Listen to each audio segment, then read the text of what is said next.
I'll say there's been a number of studies along these lines, and it can kind of corroborate or confirm the information that we're sharing this morning. One of the studies done for the U.S. Conference of Mayors, done by Global Insight, which, by the way, also does the state's economic forecasting, indicated that the number of jobs that will grow in this area will account for 10% of all the new job growth in the country in the next 30 years or so, and that also that these jobs are not location dependent, that many of them can be anywhere, and so the competition is on for where they will be and where these companies will land. The first proposal that we have for you this morning is to create green job Z zones. I think you're familiar with the existing program that we have in Minnesota called Job Z. This was originally designed to apply a series of tax incentives for companies who are willing to locate, expand, to grow, or relocate into areas of the state that had some indications of distress. We'd like to take that idea, that concept, and that same basket of incentives and apply it statewide to companies who are willing to come to Minnesota, relocate to Minnesota, invest in Minnesota, and who are willing to provide jobs relating to the goals of our renewable energy standard in this state. That would include the creation of renewable energy. It would include new and different transportation fuel source related businesses. It would include businesses that are into green building components and parts. It would include businesses that are involved in things such as manufacturing and products and service and research relating to clean and green economic components such as wind turbine components, plug-in electric vehicle components or cars, and other related and similar products. So these businesses would qualify for the same tax incentives and exemptions as the Job Z program. You'll recall that if you are located in a Job Z program, you can get essentially or nearly a tax-free environment for up to 12 years if you're a qualifying business. This is a powerful set of incentives. It's been a successful program. We think it'll be even more successful, or its success will be accelerated and expanded upon as applied to clean and green renewable energy jobs in the state of Minnesota.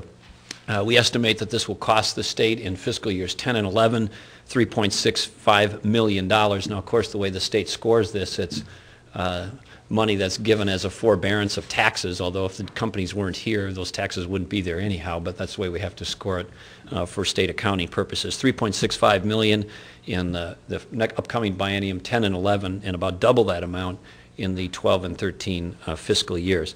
Second is job growth investment tax credit. We know that lack of capital or lack of access to capital is one of the limiting factors for new and emerging businesses.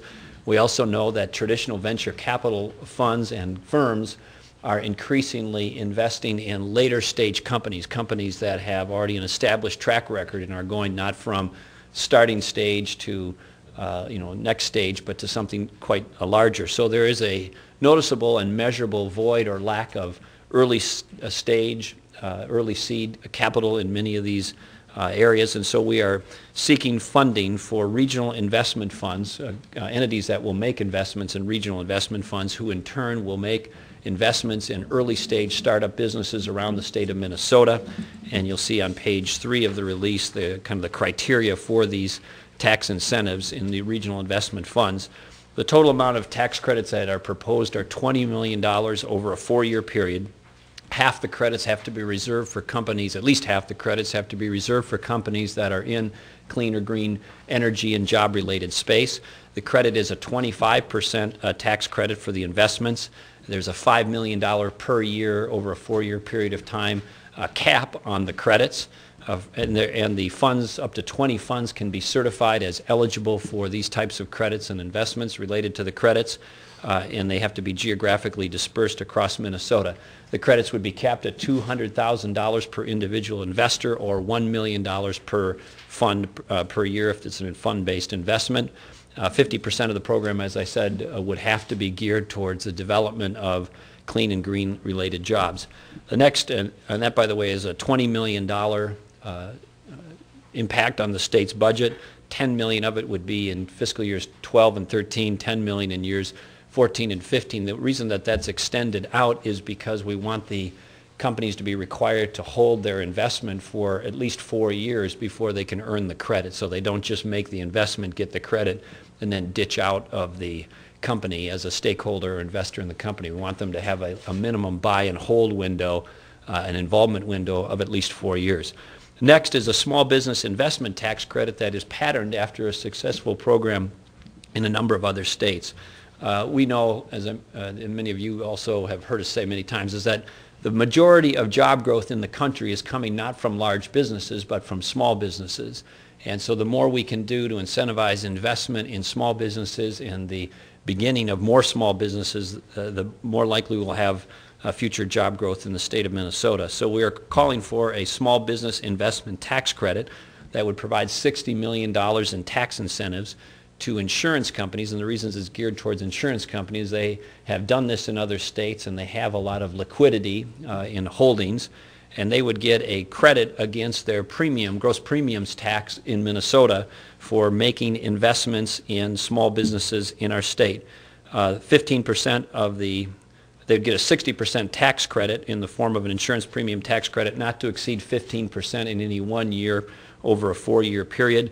Investments totaling $100 million would qualify, and again, at least half of the program would have to be dedicated to clean and green related renewable energy job and economic development investments. Next is we are offering a credit to our Minnesota utilities for energy that they bring online in the area of solar and biomethane. Biomethane, as you know, can come from a variety of sources, but it is a very able substitute for natural gas. Natural gas is a backbone of our baseload energy supply in the state of Minnesota, and methane can be derived from a number of sources, including methane gas that's kicked off of landfills. It can be applied to agricultural process, including manure digesters and methane digesters that are part of farms and agricultural operations across Minnesota. And similarly, we want to encourage more development of solar power and solar energy in the state of Minnesota. In the 2007 legislation that I mentioned earlier, there is a requirement that utilities in Minnesota conserve, in other words, decrease their sales or use of energy or distribution of energy by 1.5% per year beginning in the year 2010. And so what we would say to them is they would get credit for the energy that they bring online in the categories of biomethane and solar against that requirement. And they have indicated to us that that would be a substantial inducement to invest in and further develop and utilize biomethane and solar energy in the state of Minnesota. And that would be of no cost to the state in the sense that it is an existing requirement against the utilities. They would get credit for the energy that they bring online in these categories against those conservation requirements that I mentioned earlier. Next and last is the Minnesota Cup for the Governor's Green Tech Competition. We currently have a Minnesota Governor's Cup for entrepreneurs across Minnesota. It is a very favorable competition in the sense that we have a lot of interest. It stimulates good-natured competition against early stage and startup ventures across Minnesota. This year we had over 1,600 applications for the Governor's Cup, and it's a robust and interesting competition amongst folks who are competing in categories for the best ideas in entrepreneurial kind of bragging rights in the state of Minnesota. We want to include that same approach but make a special category and a special competition for green and clean job-related technologies, or technologies that will hopefully lead to job growth in the state of Minnesota, and we'll start that in 2009, building on the existing success of the Governor's Cup. And then lastly, we have a separate handout for you that looks like that. This is just a few samples of some of the businesses in Minnesota who are in the area of renewable energy, investment, job growth, production, manufacturing, research, and the like. And you'll see some very hopeful and positive statistics on this sheet, including one that talks about Duluth having amongst its best years ever in this past year, in large part because of the inflow and outflow of component parts that are being shipped in and out relating to the renewable energy sector in the state of Minnesota. Things such as trucking companies adding substantial numbers of hauls or trucks just to accommodate renewable energy industry and job growth in the state of Minnesota.